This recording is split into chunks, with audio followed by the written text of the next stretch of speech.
Hello everyone! In this video, I'll show you how to cancel a direct debit on HSBC. First, log in to your HSBC app and select the account you want to manage.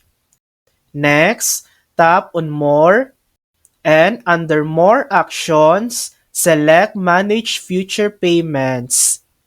Here, you'll see all your scheduled direct debits. Find the one you want to cancel. Tap on it and select Cancel Direct Debit. Confirm by tapping Yes, Cancel. And that's it. The direct debit is now canceled. Remember, it's a good idea to notify the company you were paying. Just make sure everything is updated on their end. Thanks for watching! If this video helped you, please like and subscribe for more helpful tutorials.